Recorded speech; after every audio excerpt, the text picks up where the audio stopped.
So now I'm going cricket. And see, that's the thing. And guys, okay, I don't know how many of you people suffer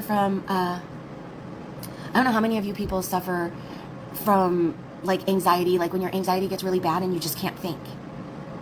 It's like literally the other day, guys, I sat there, I was laying in my bed and I couldn't move. I was frozen. I've been doing a bunch of nothing.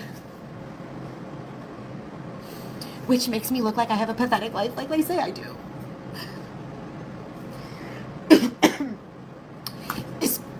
Especially after Dee's been here. And I'll be damned if I'm going to give that pig this much energy. But yeah, that really fucked shit up. And it's not just a matter of people being scared to be here. It's like, it's freaking me out of leaving the house. It's freaking me out about being outside. You know what I mean? So yeah. So excuse me if I have people showing up here and taking me back in therapy and all of this other shit. I had to make an extra therapy appointment after that. You know that? I've never had to make an extra therapy appointment. This is somebody who doesn't like to leave the house as it is. But yeah, so I'll literally just sit there in my bed and hours will go by. Hours.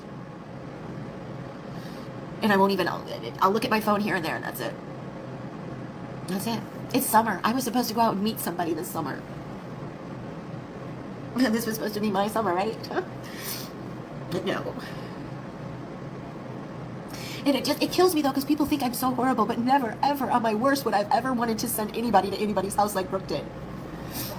And she knew damn well that Dee would do stuff like that. No, I'm fine. I'm not struggling like that. I mean, I'm not going to do anything. But I get frozen. I get frozen. I have had constant therapy since 2010. Since I checked myself in the hospital in 2010. When I just had a major breakdown. And I've had constant therapy other than 2016 when I was in Wisconsin. When everything went to hell. And that is why I felt for Jen. And I never want Jen to hear this because I don't want Jen to ever think that we could have anything in common. But I know where Jen's mindset was, and and I know it now. That's why I backed off. Is because I saw myself in there. You guys know when I got arrested for the weed, do you know that I was prepared to kill Glenwood and I?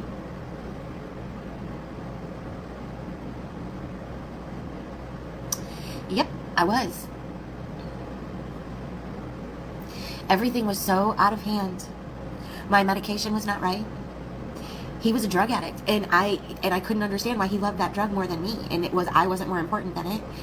And I did use a couple times with, well, I shouldn't say, like I said, it on the 2 hands. It's less than 2 hands, more than 1, less than 2. But anyway, all of that I believe fucked with my chemistry and my brain, and I wasn't right. We were driving on 41, and I slammed on the brakes and spun the car out into a ditch. It's a miracle that we lived. He can tell you about it someday. It's a miracle that we lived. It's a miracle that all that happened was I got arrested for possession. But it was because of our fighting. Because of all of the whatever. And that's why we're talking, you know, it's just... and that's why I don't like to keep going back there. Do you know what it's like to have people keep bringing all of this back to you? I wish I could erase the whole year of 2016.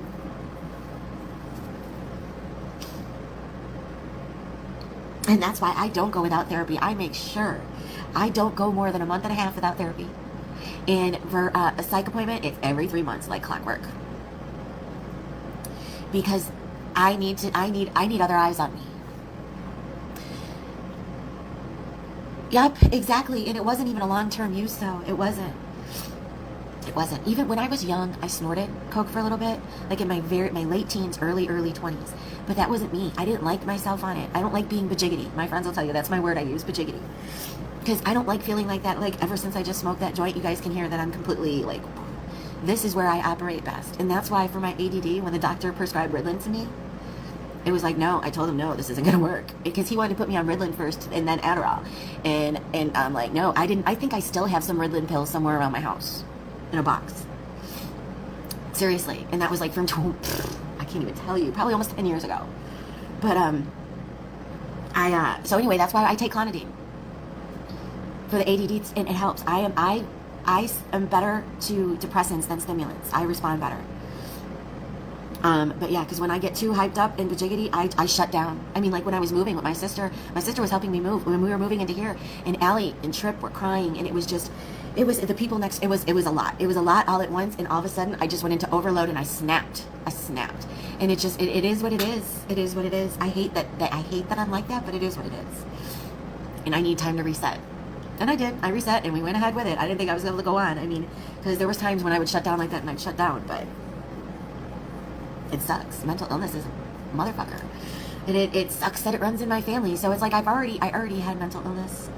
And then you compound everything and it's just trazodone and Effexor. They put me on trazodone once and I hated it. But I take Effexor and I had to increase my Effexor. I'm on a higher dose and we may do a higher dose next time in 3 months. I don't know. And that really sucks. It sucks that I was down. You guys, my meds, my dosages were so low. Anybody who takes Effexor, I was on the lowest one, the peach one. Or not the peach one, the one that's peach and gray. It's like, but now I'm up to 75. At one point I was on 225. Oh, no shame, no shame. Especially no shame right here. No, it sucks. And I've never hid this. I am proud of all of these people that live these perfect lives and they've never suffered from mental illness and they've never been used and abused by anybody and made to feel that they're less than. I am so happy that they feel that way. Because there are some that they laugh at me. Oh, you're going to cry, you're going to this, that. How the hell? And you know what else cracks me up is they're literally acting like what Glenwick did was a horrible thing, blah, blah, blah, blah, blah. But then they make fun of pimps. They joke around about bottom bitch. Will you please make up your mind and stay in a lane and pretend that you're an advocate or not? Because you're actually just laughing at it. Because you don't know the story, none of it. It's ridiculous, and I'm going to be damned if I'm going to sit there and watch. Like, Heidi, why would Heidi go over to stand up, guys?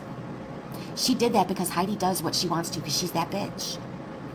They are like that because they attacked during COVID in the doctor's office. She upped it. Yeah, it's, I was higher. When I came back from Wisconsin, I was a lot higher. And I worked really hard to get where I was, and people know the difference. But everybody steady want to bring me back there. But, and it really upsets me, though, for Maria to say, well, Brooke's not a